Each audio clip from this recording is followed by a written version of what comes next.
ഇന്നത്തെ കഥ കുരുവിയുടെ പ്രതികാരം. വളരെ പണ്ട് ഒരു പൂച്ചക്കുട്ടി വിശന്നു വലഞ്ഞു നടക്കുകയായിരുന്നു.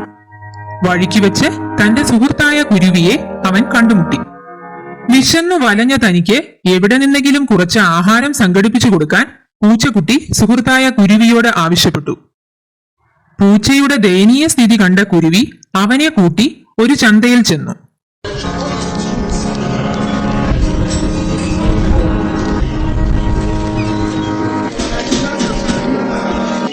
മീൻ വിൽക്കുന്ന ആൾ കാണാതെ 2-3 മീൻ കൊത്തിയെടുത്ത് കുരുവി പൂച്ചയ്ക്ക് നൽകി.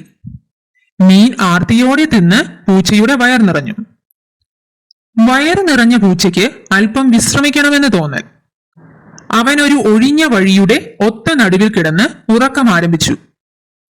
കുരുവി തൊട്ടടുത്തുള്ള ഒരു മരത്തിൽ കയറി തന്റെ സുഹൃത്തിന് കാവലിരുന്നു.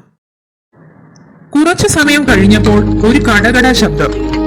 3 കുതിരകളെ കെട്ടി 2 വീപ്പ് നിറയെ വീഞ്ഞുമായി ഒരു വണ്ടി ദൂരെ നിന്നും ആ വഴിയിലൂടെ വരുന്നത് കുരുവി കണ്ടു. പൂച്ച ആ വഴിയുടെ ഒത്ത നടുവിലാണ് കിടക്കുന്നത്. കൂട്ടുകാരന്റെ ഉറക്കം നഷ്ടപ്പെടരുതെന്ന ആഗ്രഹമുള്ളതുകൊണ്ടും അതേസമയം തന്റെ കൂട്ടുകാരന് ആപത്തൊന്നും സംഭവിക്കാതിരിക്കാനുമായി കുരുവി പറന്നു ചെന്ന് വണ്ടിക്കാരന്റെ അടുക്കലെത്തി. എന്നിട്ടിങ്ങനെ പറഞ്ഞു: ഏയ് വണ്ടിക്കാരാ, എന്റെ സുഹൃത്തായ പൂച്ച ഈ വഴിയിൽ കിടന്നുറങ്ങുന്നുണ്ട്. അതിനാൽ നിങ്ങൾ വണ്ടി തിരിച്ച് മറ്റൊരു വഴിയിലൂടെ കൊണ്ടുപോകൂ.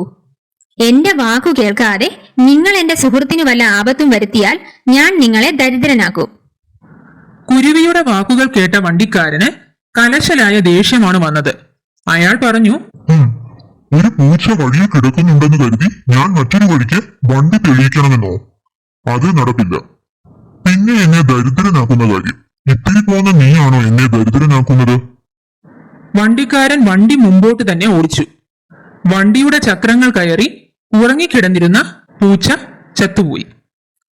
തന്റെ സുഹൃത്തിന്റെ അന്ത്യം കണ്ട് മനം നൊന്ത കുരുവി വണ്ടിക്കാരനോട് പ്രതികാരം ചെയ്യാനൊരുങ്ങി. അതിന്റെ മുന്നോടിയായി അവൻ കോപത്തോടെ വണ്ടിക്കാരനോട് വിളിച്ചു പറഞ്ഞു: ഹേ ദുഷ്ടനായ വണ്ടിക്കാരാ, ഞാനിതാ നിന്നെ ദരിദ്രനാക്കാൻ പോകുന്നു. കുരുവി വണ്ടിക്കകത്ത് പറന്നു കയറി വീഞ്ഞു നിറച്ച 2 വീപ്പകളുടെയും അടപ്പ് ഇളക്കി മാറ്റി. വീഞ്ഞു മുഴുവൻ പുറത്തേക്കൊഴുകി. വീഞ്ഞു നഷ്ടപ്പെട്ട വണ്ടിക്കാരൻ വണ്ടി നിർത്തി വിലപിച്ചു. അയ്യോ, ഞാൻ ദരിദ്രനായല്ലോ. ഈ വിലാപം കേട്ട കുരുവി പറഞ്ഞു: ഇല്ല, നീ ദരിദ്രനായില്ല, ആവാനിരിക്കുന്നതേയുള്ളൂ. കുരുവി വണ്ടിക്ക് കൂട്ടിയിരിക്കുന്ന 3 കുതിരകളിൽ ഒന്നിന്റെ തലയിൽ കയറിയിരുന്ന് അതിന്റെ 2 കണ്ണുകളിലും ആഞ്ഞാഞ്ഞു കുത്തി. കുരുവിയുടെ പ്രവൃത്തി കണ്ട വണ്ടിക്കാരൻ അതിനെ കൊല്ലാനായി തന്റെ കത്തിയെടുത്ത് വീശി. പക്ഷേ കുരുവി പറന്ന് 2ാമത്തെ കുതിരയുടെ തലയിൽ കയറിയിരുന്നതിനാൽ വണ്ടിക്കാരൻ വീശിയ കത്തി ലക്ഷ്യം തെറ്റി ആദ്യത്തെ കുതിരയുടെ കഴുത്തിൽ ചെന്ന് പതിച്ചു. ആ കുതിര ചത്തു വീണു. അങ്ങനെ 2ാമത്തെ കുതിരയുടെ തലയിൽ കയറിയിരുന്ന് അതിന്റെ കണ്ണ് കൊത്തി പൊട്ടിക്കുന്ന കുരുവിയെ കൊല്ലാൻ വണ്ടിക്കാരൻ ദേഷ്യത്തോടെ ഒരു കോടാലി എടുത്തെറിഞ്ഞു. പക്ഷേ കുരുവി ആ സമയത്ത് തന്നെ 3ാമത്തെ കുതിരയുടെ തലയിൽ പറന്നു ചെന്നിരുന്നതിനാൽ ലക്ഷ്യം തെറ്റി വീണ കോടാലി 2ാമത്തെ കുതിരയുടെ ജീവനും അപഹരിച്ചു. 3ാമത്തെ കുതിരയ്ക്കും ഇതേ ഗതിയാണ് ഉണ്ടായത്. തന്റെ 3 കുതിരകളും വീഞ്ഞും നഷ്ടപ്പെട്ട വണ്ടിക്കാരൻ അലമുറയിട്ട് കരഞ്ഞു. പക്ഷെ അതുകൊണ്ടൊന്നും തൃപ്തനാവാത്ത കുരുവി വണ്ടിക്കാരനോട് പറഞ്ഞു: നീ ഇനിയും കരയാനിരിക്കുന്നതേയുള്ളൂ. ഞാൻ നിന്റെ വീട്ടിലേക്കാണ് ഇപ്പോൾ പോകുന്നത്. കുരുവി അവിടെ നിന്നും നേരെ വണ്ടിക്കാരന്റെ വീട്ടിലേക്ക് പറന്നു. പോകുന്ന വഴിക്ക് മറ്റുള്ള പക്ഷികളെയെല്ലാം കൂട്ടി വണ്ടിക്കാരന്റെ വയലിലെ വിളവെല്ലാം തീറ്റിച്ചു. ദുഃഖത്തോടെ വീട്ടിലെത്തിയ വണ്ടിക്കാരൻ കുരുവിയെ തന്റെ വീട്ടിൽ കണ്ടു. എങ്ങനെയെങ്കിലും വക വരുത്തിയേ മതിയാകൂ എന്നുറച്ച വണ്ടിക്കാരൻ ഒരു മഴുവെടുത്ത് കുരുവിയെ ലക്ഷ്യമാക്കി ഏറു തുടങ്ങി. പക്ഷേ ഓരോ പ്രാവശ്യം അയാൾ മഴു എറിയുമ്പോഴും കുരുവി പറന്നു മാറിക്കൊണ്ടിരുന്നു.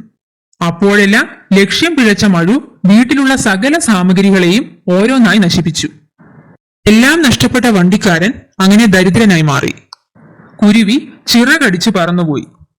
വണ്ടിക്കാരന്റെ അന്ത്യം കുറിച്ച കുരുവിയെ പിന്നീട് ആരും കാണുകയുണ്ടായില്ല. ഇതാണ് കുരുവിയുടെ പ്രതികാരം.